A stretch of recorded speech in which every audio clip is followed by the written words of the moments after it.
With the Sogdian Revolt crushed Alexander despite growing divisions in his weary army looked further east beyond the Persian Empire, toward the vast and mysterious Indian subcontinent. He was driven by both strategic necessity and personal ambition. To Alexander, the campaign was not simply another military adventure, but a chance to outshine the great conquerors of myth and history. It was here, across rugged terrain and among determined peoples, that he would face some of his greatest challenges. The Indian campaign, fought largely in what is today Afghanistan and Pakistan, became one of the most costly undertakings of his career, and many later believed it contributed to the decline of his health and ultimately his early death. After suppressing unrest in Central Asia, Alexander reorganized his forces and moved from Marikanda to Bactria. During this time, his adoption of Persian customs reached its most dramatic point. The Persian court had long practiced proskinesis, a ritual act of bowing or prostrating before the king. Alexander now suggested that his own Macedonian officers should follow this practice. His intention remains debated. Some argue he sought to unite Macedonians and Persians under a common cultural code. Others believe it revealed his growing desire to be worshipped as a divine figure. His Greek officers, however, were horrified. To them, such submission was reserved for gods, not mortal kings. Among the most outspoken critics was the historian Callisthenes, who sharply declared that he would never learn from the defeated Persians how to honor his king. He argued that if Macedonians accepted foreign customs, then the Persians were the true victors. His words struck a chord among many, and though they earned admiration, they also painted a dangerous target on his back. Around this same time, the conspiracy known as the Pages Plot unfolded.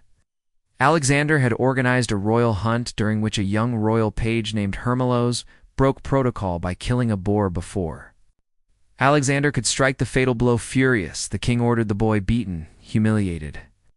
Herakles and several of his companions plotted revenge. They waited 32 days to align their duties, guarding the king at night so that no outsiders would interfere. Finally, the opportunity arrived, or so they thought. Alexander attended a drinking banquet, and the conspirators prepared to kill him upon his return. But fortune intervened. Alexander either chose to remain at the party through the night or was persuaded by a drunken woman not to leave by dawn. New guards had already replaced the conspirators.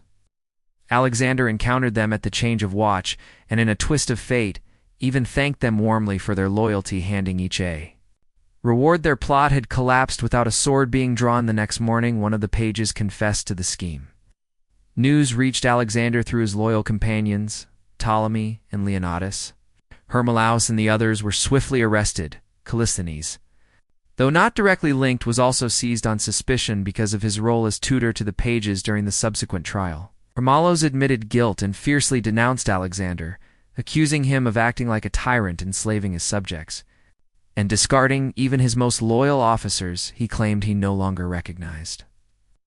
Alexander as king of Macedonia, but as a Persian monarch who had abandoned Macedonian customs. His father tried desperately to silence him, even attempting to take his life to spare him shame, but Herakles continued his accusations. Alexander in turn defended himself. He argued that discipline was the right of a king, that his campaigns had brought immense glory and wealth to his men, and that adopting certain Persian customs was a matter of practicality for ruling a vast empire. He declared that he had never sought to be worshipped as a god, but if people believed him to be divine, then it strengthened the aura of invincibility around his army. In the end, Herakles and the conspirators were executed. Callisthenes most likely suffered the same fate, though some claim he languished in prison until dying of disease. Whatever the truth, this episode became known as one of the closest assassination attempts on Alexander and revealed the deep rifts spreading within his army. Despite this turmoil, Alexander pressed on with preparations for his Indian campaign. His motives were varied. Some regions of the Indus Valley had once belonged to the Persian Empire, and their soldiers had fought against him at Gaugamela, giving him a reason to subdue them. He also dreamed of reaching the great outer ocean, which he believed lay to the east, defining the ultimate boundary of his empire on a personal level.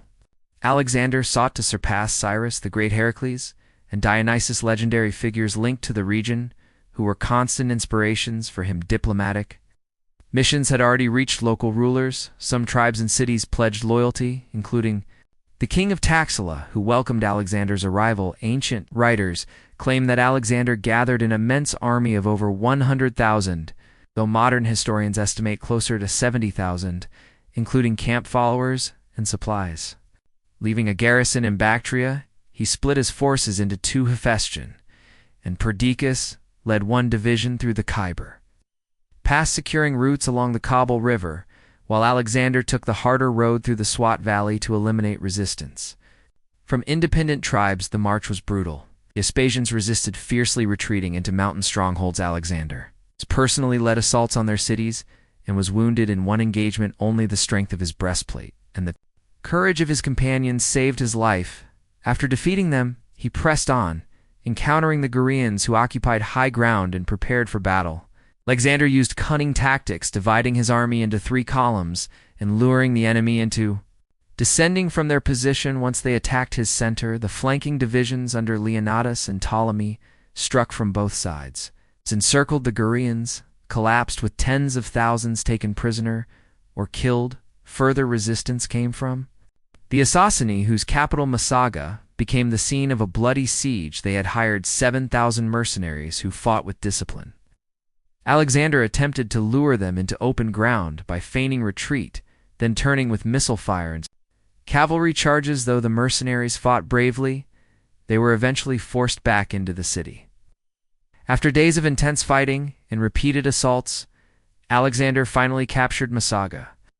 The mercenaries and their families surrendered under the promise of safe passage, but once camped outside, Alexander ordered them massacred, claiming they planned to desert. This act of treachery shocked even ancient writers, who condemned it as a stain on his reputation. The survivors retreated to the fortress of Aornos, a mountain stronghold believed to be impregnable. Alexander, however, determined to capture it, used daring maneuvers. His troops struggled up treacherous paths under constant attack, building bridges and siege works atop the cliffs. Finally, after days of engineering brilliance and sheer determination, the fortress was stormed. Though accounts differ, some claiming the defenders attempted to escape under cover of night, Alexander achieved victory and secured control of the Cophen Valley. At last he reached the Indus River, where Hephaestion and Perdiccas had prepared a pontoon bridge for the crossing, reuniting his full force. Alexander advanced to Taxila, welcomed by its king, who offered troops and elephants. Alexander rested his men here and learned of 2 powerful rulers further east, Cyrus and Porus. The latter awaited him across the swollen Hydaspes River, prepared to resist. By the spring of 326, Alexander marched out despite the heavy monsoon rains. He was about to face one of the most memorable battles of his career, the clash with King Porus on the banks of the Hydaspes. This confrontation would test not only his strategy, but the endurance of his men after years of relentless campaigning.